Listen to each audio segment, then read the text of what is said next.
प्रिय विद्यार्थियों, मैं अवनीश सिंह गौर, प्रवक्ता रसायन विज्ञान, रोहन सिंह इंटर कॉलेज लुकतरा, जनपद बांदा, माध्यमिक शिक्षा विभाग, उत्तर प्रदेश द्वारा संचालित वर्चुअल कक्षाओं में आप सभी का स्वागत करता हूं।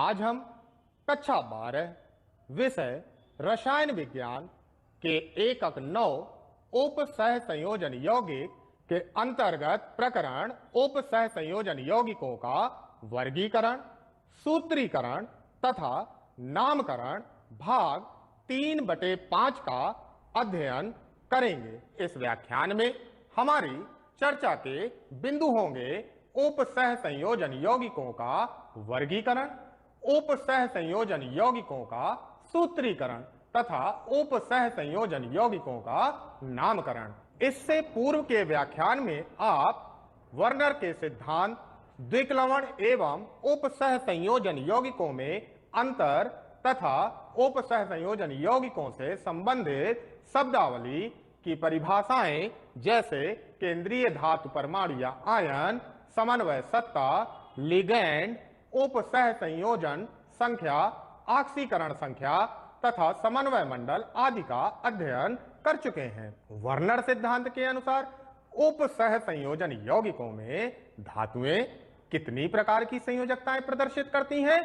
2 प्रकार की, प्राथमिक तथा द्वितीयक। केंद्रीय धातु परमाणु के उप सह संयोजी बंध द्वारा जुड़े उदासीन अणु अथवा ऋण आयन क्या कहलाते हैं? लिगैंड कहलाते हैं। दंतुता के आधार पर लिगैंड कितने प्रकार के होते हैं? 3 प्रकार के, एक दंती, द्विदंती तथा बहुदंती लिगैंड। उप सह संयोजन यौगिकों के वर्गीकरण से आप क्या समझते हैं? आज हम उप सह संयोजन यौगिकों के वर्गीकरण, सूत्रीकरण तथा नामकरण का अध्ययन करेंगे। सर्वप्रथम उप सह संयोजन यौगिकों का वर्गीकरण। उप सह संयोजन यौगिकों का वर्गीकरण निम्नलिखित 2 आधारों पर किया जाता है, लिगैंड के आधार पर तथा केंद्रीय धातु परमाणु की संख्या के आधार पर। लिगैंड के आधार पर उप सह संयोजन यौगिकों को निम्नलिखित 2 वर्गों में बांटा गया है। पहला होमोलैप्टिक संकुल तथा दूसरे हैं हेट्रोलैप्टिक संकुल। होमोलैप्टिक संकुल ऐसे उप सह संयोजन यौगिक जिनमें केंद्रीय धातु परमाणु से केवल एक ही प्रकार का लिगैंड जुड़ा होता है, होमोलैप्टिक संकुल कहलाते हैं। जैसे K4FeCN6। इस यौगिक में केंद्रीय धातु कौन सी है? Fe। और इस केंद्रीय धातु से लिगैंड के रूप में साइनाइड आयन जुड़े हुए हैं। चूंकि यहां पर 6 साइनाइड आयन ही लिगैंड का कार्य कर रहे हैं, साइनाइड के अतिरिक्त अन्य कोई भी लिगैंड नहीं है, इसी कारण यह उपसह संयोजन यौगिक होमोलैप्टिक संकुल का उदाहरण होगा। इसी प्रकार CuNH3 4SO4, यहां पर भी केंद्रीय धातु कॉपर के साथ में केवल एमीन ही लिगैंड के रूप में जुड़ा हुआ है, इसी कारण यह भी कैसा संकुल है? होमोलैप्टिक संकुल है। हेट्रोलैप्टिक संकुल ऐसे उपसह संयोजन यौगिक जिनमें केंद्रीय धातु परमाणु से एक से अधिक प्रकार के लिगैंड जुड़े होते हैं, हेट्रोलैप्टिक संकुल कहलाते हैं। जैसे COClNH3 5Cl2। इस यौगिक में केंद्रीय धातु कोबाल्ट के साथ में क्लोरिडो तथा एमीन 2 प्रकार के लिगैंड जुड़े हुए हैं, इसी कारण यह संकुल हेट्रोलैप्टिक संकुल का उदाहरण है। ठीक इसी प्रकार CrCO3NH3 इसमें भी केंद्रीय धातु क्रोमियम से 2 प्रकार के लिगैंड कार्बोनेट तथा एमीन जुड़े हुए हैं, इसी कारण यह संकुल भी हेट्रोलैप्टिक संकुल है। केंद्रीय धातु परमाणु की संख्या के आधार पर उप सह संयोजन यौगिक 2 प्रकार के होते हैं। पहला एक केंद्रकीय संकुल तथा दूसरे बहुकेंद्रकीय संकुल। एक केंद्रकीय संकुल अर्थात ऐसे उप सहसंयोजन यौगिक जिनमें केवल एक ही केंद्रीय धातु परमाणु उपस्थित हो, एक केंद्रकीय या एक नाभिकीय संकुल कहलाता है। जैसे CONH3 होल 4 Cl2Cl, यहां केंद्रीय धातु कोबाल्ट है और कोबाल्ट का कितना परमाणु उपस्थित है? एक परमाणु। जब एक ही परमाणु उपस्थित है तो यह संकुल कैसा संकुल होगा? एक केंद्रकीय संकुल होगा। इसी प्रकार दूसरा उदाहरण देख सकते हैं आप, CONH3 होल 6 Cl3, यहां पर भी केंद्रीय धातु के रूप में कोबाल्ट है और कोबाल्ट के परमाणुओं की संख्या एक है, अतः यह भी एक केंद्रकीय संकुल है। दूसरा है हमारा बहुकेंद्रकीय संकुल। बहुकेंद्रकीय यानी ऐसे उप सहसंयोजन यौगिक जिनमें समान या भिन्न प्रकार के, समान का अर्थ है कि एक ही धातु के या अलग अलग धातुओं के एक से अधिक परमाणु उपस्थित होते हैं, तब इस प्रकार के संकुल बहुकेंद्रकीय संकुल या बहुकेंद्रकीय उप सहसंयोजन यौगिक कहलाते हैं। जैसे पहला उदाहरण है NH3 whole 5 CrOH CrNH3 whole 5 Br2, यहां केंद्रीय धातु क्रोमियम है और क्रोमियम के परमाणुओं की कितनी संख्या है? यहां 1 और 2, अर्थात यहां 2 परमाणु हैं, इसी कारण यह बहुकेंद्रकीय संकुल है। ठीक इसी प्रकार से अगला यौगिक है CONH3 होल 6 CrC2O4 होल 3, यहां पहले धन आयन में कोबाल्ट धातु परमाणु है जबकि दूसरे ऋण आयन में क्रोमियम केंद्रीय धातु परमाणु है, अर्थात यहां पर भी धातु परमाणुओं की संख्या 2 है, अतः यह बहुकेंद्रकीय संकुल है। ऐसे उप सहसंयोजन यौगिक जिनमें केंद्रीय धातु परमाणु की संख्या 1 होती है क्या कहलाते हैं? एक केंद्रकीय संकुल। किसी भी उप सहसंयोजन यौगिक का अगर हमें सूत्र के रूप में निरूपण करना हो तो किस प्रकार से किया जाएगा? अब हम उप सहसंयोजन यौगिकों के सूत्रीकरण का अध्ययन करते हैं। उप सहसंयोजन यौगिकों का सूत्रीकरण रसायन विज्ञान की अंतरराष्ट्रीय संस्था IUPAC के द्वारा दिए गए नियमों की सहायता से किया जाता है। IUPAC के नियम निम्नलिखित हैं। नंबर 1, सर्वप्रथम धन आयन का सूत्र लिखा जाता है, चाहे वह जटिल आयन हो अथवा प्रति आयन। इसके बाद ही ऋण आयन का सूत्र लिखते हैं। जैसे पोटेशियम फेरोसाइनाइड, पोटेशियम फेरोसाइनाइड में पोटेशियम धन आयन है इसलिए इसका सूत्र पहले, तथा फेरोसाइनाइड ऋण आयन है इसलिए इसका सूत्र बाद में लिखा गया। ठीक इसी प्रकार से CuNH3 होल 4 SO4 में CuNH3 होल 4 धन आयन है इसलिए इसका सूत्र पहले, तथा SO4 ऋण आयन है इसलिए इसका सूत्र बाद में लिखा गया। उप सहसंयोजन मंडल का सूत्र लिखने में सबसे पहले केंद्रीय धातु का संकेत उसके आवेश के साथ लिखा जाता है। जैसे tetraammine die aqua cobalt 3rd chloride, इस भी आयन के नाम में कोई स्पेस दिखाई ना दे, सीधे नाम लिखा हुआ हो, वह जटिल आयन होता है और जो स्पेस दे करके लिखा जाता है वह प्रति आयन या सह आयन होता है। जैसे tetraammine die aqua cobalt 3rd में कोई भी स्पेस नहीं है। जब कोई भी स्पेस नहीं है तो यह दर्शाता है कि यह इसका जटिल आयन है। केंद्रीय धातु के अंत में छोटे कोष्ठक के अंदर रोमन अंकों में उसकी ऑक्सीकरण संख्या लिखी होती है। यहाँ किस धातु के नाम के अंत में रोमन अंक प्रयुक्त हुए हैं? कोबाल्ट के अंत में। अतः यहाँ कोबाल्ट क्या है? केंद्रीय धातु है और उस पर आवेश कितना है? उसकी ऑक्सीकरण संख्या के बराबर। इसकी ऑक्सीकरण संख्या 3 है, अतः कोबाल्ट पर +3 आवेश पाया जाएगा।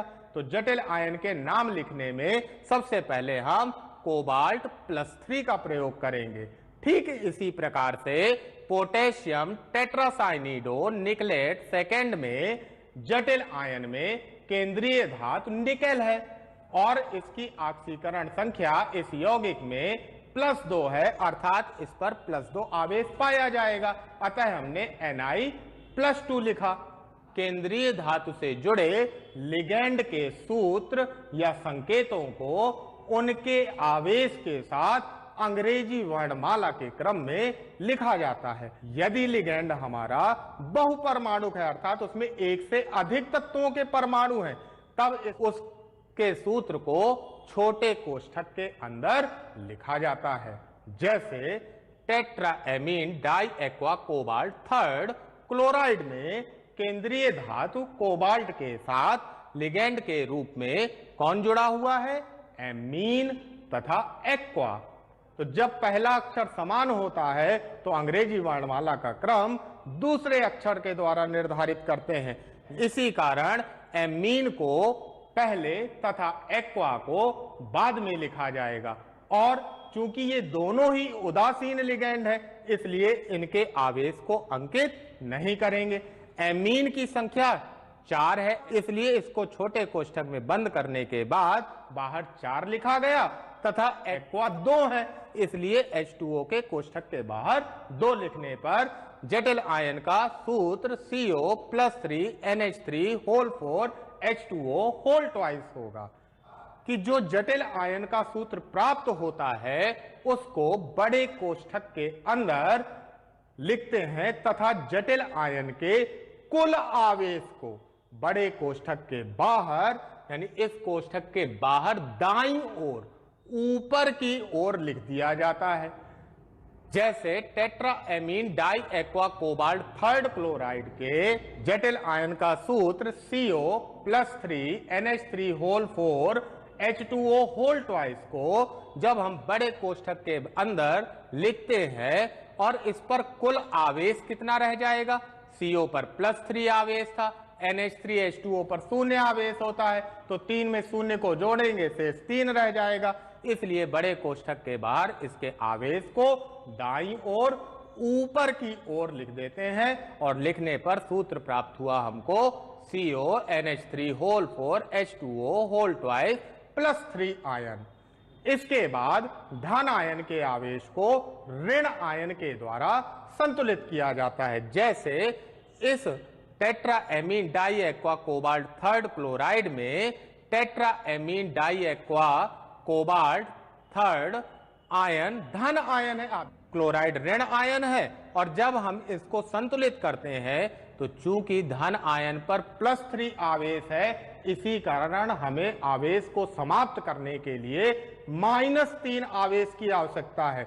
इसी कारण क्लोराइड के कितने आयनों की आवश्यकता होगी? 3 आयनों की आवश्यकता होगी। इसके बाद धन आयन तथा ऋण आयन के सूत्रों को जोड़ने पर प्राप्त होने वाला सूत्र उप सह संयोजन यौगिक का सूत्र होता है। जैसे CONH3 whole 4 H2O whole twice +3 ion और 3 क्लोराइड आयन, जब इन दोनों को हम जोड़ते हैं तो इनके जोड़ने से CONH3 whole 4 H2O whole twice Cl3 प्राप्त होता है और यही इस यौगिक का IUPAC सूत्र है। अब हम एक केंद्र की उप सहसंयोजन यौगिकों के सूत्र लिखने को उदाहरणों के द्वारा समझने का प्रयास करते हैं। सबसे पहला कंपाउंड है पोटेशियम टेट्राहाइड्रोक्सिडो जिंकेट सेकेंड। इस यौगिक में सरल आयन चूंकि धन आयन है, चूंकि यहां पोटेशियम पहले है अतः पोटेशियम इसका धन आयन है, जिसका सूत्र K+ होगा। इसके बाद जटिल आयन जो कि टेट्राहाइड्रोक्सिडो जिंकेट सेकेंड है का सूत्र लिखने के लिए सर्वप्रथम केंद्रीय धातु का संकेत उसके आवेश के साथ लिखते हैं। अतः यहां जिंक का संकेत और उस पर उपस्थित आवेश Zn+2 लिखा जाएगा। केंद्रीय धातु से जुड़े लिगेंड के सूत्र को किस क्रम में लिखा जाता है? अंग्रेजी वर्णमाला के क्रम में। लेकिन इस यौगिक में लिगेंड के रूप में केवल एक ही लिगेंड है हाइड्रोक्सीडो, अतः अंग्रेजी वर्णमाला की कोई भी आवश्यकता नहीं है। हाइड्रोक्सीडो का संकेत OH होता है, अर्थात यह बहुपरमाणुक है, इसलिए इसके सूत्र को छोटे कोष्ठक के अंदर लिखते हैं। और हाइड्रोक्साइड आयन की संयोजकता -1 होता है, जिसको इसके संकेत के साथ में लिखा गया है। और हाइड्रोक्सीडो कितने हैं, उसके नाम के आगे टेट्रा लगा हुआ है। टेट्रा का तात्पर्य 4 से है, अतः इस पूरी स्पीशीज को छोटे कोष्ठक में बंद करने के पश्चात इसके बाहर 4 लिख दिया जाता है। इसके बाद अब हम इस जटिल आयन के सूत्र को बड़े कोष्ठक के अंदर लिखते हैं और इस आयन के कुल आवेश को कोष्ठक के बाहर दाईं ओर ऊपर की ओर लिख देते हैं। जैसे जब इस आयन के सूत्र को हम बड़े कोष्ठक में बंद करेंगे तो यहां पर कुल आवेश कितना होगा, -2 आवेश। उस -2 आवेश को हम बड़े कोष्ठक के बाहर दाईं ओर ऊपर की ओर लिख देते हैं। अब जैसा कि स्पष्ट हो रहा है कि जटिल आयन जो कि ऋण आयन है में -2 आवेश है तथा सरल आयन जो कि K+ आयन है इस पर +1 आवेश है, अतः दोनों आवेशों को संतुलित करने के लिए हमें 2 K+ आयन की आवश्यकता होगी। और जब इन दोनों सूत्रों को हम जोड़ते हैं तो इनके जोड़ने से हमें सूत्र प्राप्त होगा K2ZnOH4 और यही इस यौगिक का IUPAC सूत्र होगा। अब IUPAC सूत्र से यौगिक का नामकरण कैसे करते हैं, इन नामों का निर्धारण भी IUPAC द्वारा दिए गए नियमों के आधार पर किया जाता है। सबसे पहले हम आयनों का नामकरण करते हैं, तो धन आयन का नाम पहले तथा ऋण आयन का नाम बाद में लिखा जाएगा। जैसे K3Cr2O4 होल थ्राइस में पोटेशियम पहले लिखा हुआ है, अतः यह धन आयन है, और Cr2O4 होल थ्राइस बाद में लिखा हुआ है, अतः यह ऋण आयन है। इस यौगिक का जब हम IUPAC नाम लिखते हैं तो पोटेशियम का नाम पहले तथा इस जटिल आयन का नाम बाद में लिखा गया और यौगिक का नाम है पोटेशियम ट्राईऑक्सलेटो क्रोमेट थर्ड। इसी प्रकार CONH3 होल 5 CO3 Cl में CONH3 होल 5 CO3 धन आयन है, अतः इसका नाम पहले पेंटा एमीन कार्बोनेटो कोबाल्ट थर्ड तथा ऋण आयन क्लोराइड है, अतः इसका नाम बाद में लिखा गया। दूसरा नियम कहता है उप सह संयोजन मंडल का अर्थात जटिल आयन का नामकरण किस प्रकार से किया जाएगा।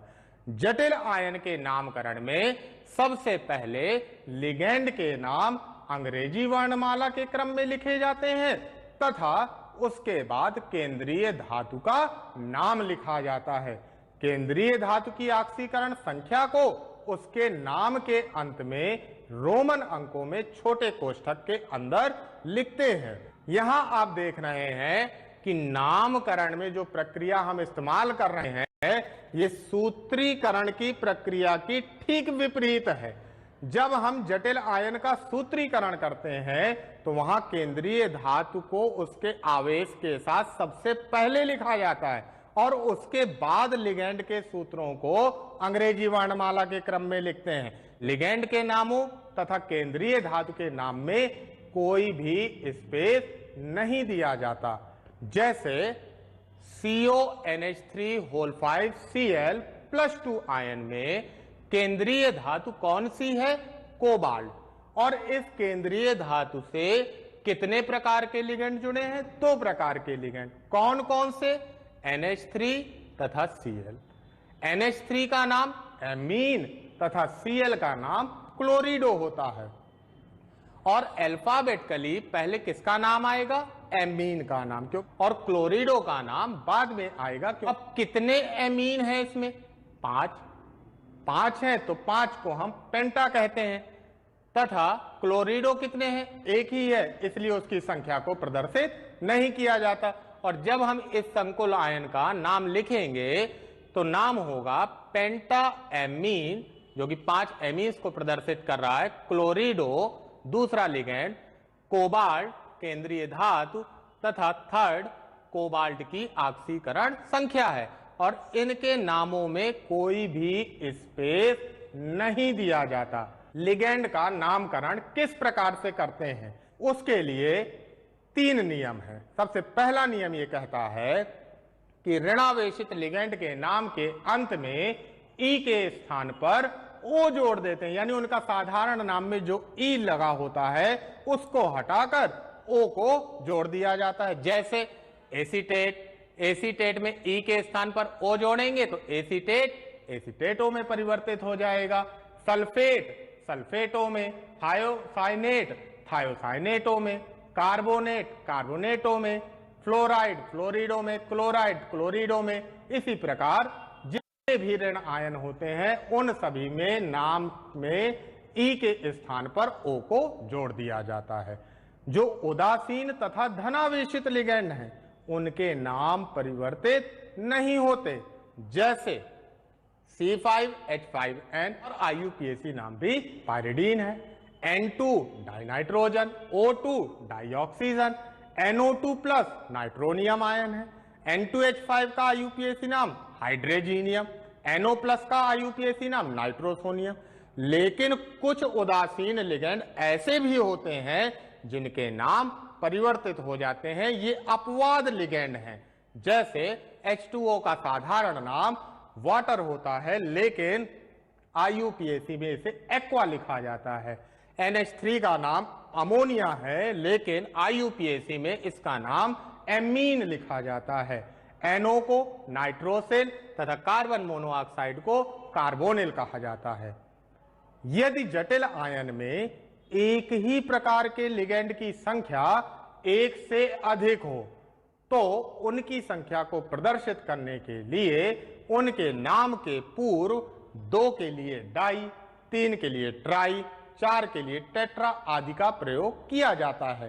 कार्बनिक लिगेंड में इन्हीं संख्याओं को प्रदर्शित करने के लिए अलग शब्दों का प्रयोग करते हैं, क्योंकि इनके साधारण नामों में ही इन नामों का उपयोग किया जाता है। इसलिए अगर कार्बनिक लिगेंड की संख्या 2 है तो उसे बिस से, 3 के लिए ट्रिस से तथा 4 के लिए टेट्राकेस आदि का प्रयोग किया जाता है। जैसे COCl2En whole twice plus ion में 2 क्लोरिडो तथा 2 एथेन 1,2 डायमीन लिगेंड जुड़े हैं। अतः इसका नाम निम्न प्रकार से लिखा जाएगा। 2 के लिए हम किसका प्रयोग करते हैं? डाई का, इसलिए डाई क्लोरिडो।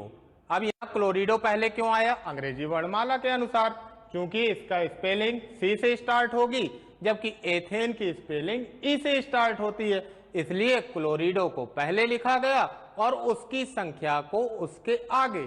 डाई क्लोरिडो, और ये कार्बनिक लिगेंड है, इसके नाम में डाई पहले से ही प्रयुक्त हो रहा है, इसलिए डाई तो लिख नहीं सकते, तो डाई के स्थान पर किसका प्रयोग किया जाता है? बिस का प्रयोग करते हैं।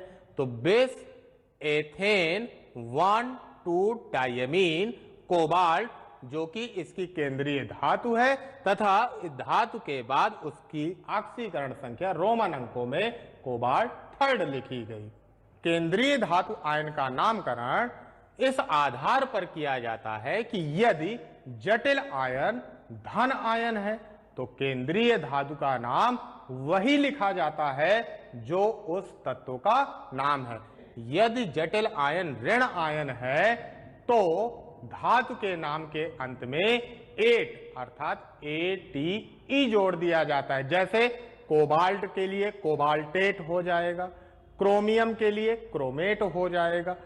कुछ धातुओं के साधारण नाम में एट ना जोड़ करके उनके लैटिन भाषा के नाम में एट जोड़ा जाता है। जैसे Fe का लैटिन नाम फेरम होता है, अतः यह फेरेट। कॉपर को क्यूप्रेट, सिल्वर को अर्जेंटेट तथा गोल्ड को ऑरेट लिखा जाता है। अब हम कुछ उदाहरण के माध्यम से यौगिकों के IUPAC नाम लिखने का प्रयास करेंगे। CONH3 whole 5 CO3Cl। सबसे पहले हमें धन आयन का नाम लिखना है और धन आयन हमारा कौन सा है? CONH3 होल 5 CO3, जो कि एक जटिल आयन है। जटिल आयन के नामकरण में सबसे पहले केंद्रीय धातु से जुड़े हुए लिगेंड का नाम किस क्रम में लिखते हैं? अंग्रेजी वर्णमाला के क्रम में लिखते हैं। और यहां कोबाल्ट के साथ एमीन तथा कार्बोनेटो दो लिगेंड जुड़े हुए हैं, तो दोनों में से अंग्रेजी वर्णमाला के अनुसार पहले किसका नाम आएगा? एमीन का नाम आएगा और कार्बोनेटो का नाम बाद में लिखा जाएगा। और जब इस रूप में हम इसका नाम लिखते हैं तो एमीन के अणुओं की संख्या कितनी है? 5, तो इसके आगे हमें पेंटा लगाना पड़ेगा तथा कार्बोनेटो का एक ही अणु है, इसलिए उसके नाम के आगे कुछ भी नहीं लिखा जाएगा। इस क्रम में इसका नाम लिखने पर नाम होगा 5 के लिए पेंटा, एमीन और दूसरा लिगेंड कौन सा है? कार्बोनेटो। नाम होगा पेंटा एमीन कार्बोनेटो। इसके बाद केंद्रीय धातु का नाम लिखते हैं। चूंकि इस यौगिक में जटिल आयन धन आयन है, अतः केंद्रीय धातु का नाम वही होगा जो उस तत्व का नाम है और इसकी ऑक्सीकरण संख्या को नाम के आगे छोटे कोष्ठक के अंदर लिखा जाएगा। पेंटा एमीन कार्बोनेटो कोबाल्ट 3rd। इसके बाद ऋण आयन का नाम लिखा जाएगा और इस यौगिक में ऋण आयन क्लोराइड है, अतः इस जटिल आयन के नाम के अंत में ऋण आयन का नाम जोड़ने पर हमें प्राप्त होगा पेंटा एमीन कार्बोनेटो कोबाल्ट 3rd क्लोराइड, जो कि इस यौगिक का IUPAC नाम है। आज के इस व्याख्यान में हमने उप सहसंयोजन यौगिकों का वर्गीकरण, उप सहसंयोजन यौगिकों के सूत्रीकरण या सूत्र लिखने तथा एक केंद्र की उप सहसंयोजन यौगिकों के नामकरण का अध्ययन किया। गृह कार्य है निम्नलिखित उप सहसंयोजन यौगिकों के IUPAC नाम लिखिए। CONH3 whole 6 Cl3, K2 PdCl4, CONH3 whole 5 Cl Cl2। निम्नलिखित उप सहसंयोजन यौगिकों के सूत्र लिखिए। Tetraammine die aqua cobalt 3rd chloride. दूसरा है potassium tetracyanido nickelate 2nd। Tris ethane 1,2 diamine chromium 3rd chloride. आज हमने कक्षा 12 विषय रसायन विज्ञान के एकक 9 उप सहसंयोजन यौगिक के अंतर्गत प्रकरण उप सहसंयोजन यौगिकों का वर्गीकरण, सूत्रीकरण तथा नामकरण भाग 3/5 का अध्ययन किया। अगले वीडियो में हम कक्षा 12 विषय रसायन विज्ञान के एकक 9 उप सहसंयोजन यौगिक के अंतर्गत प्रकरण संयोजकता बंध सिद्धांत VBT भाग 4/5 का अध्ययन करेंगे। आप अगले भाग को समझने के लिए आज पढ़ाए गए भाग तथा अगले भाग में पढ़ाए जाने वाले पाठ्यांश को अपनी पाठ्यपुस्तक से पढ़कर और समझकर आएंगे। धन्यवाद।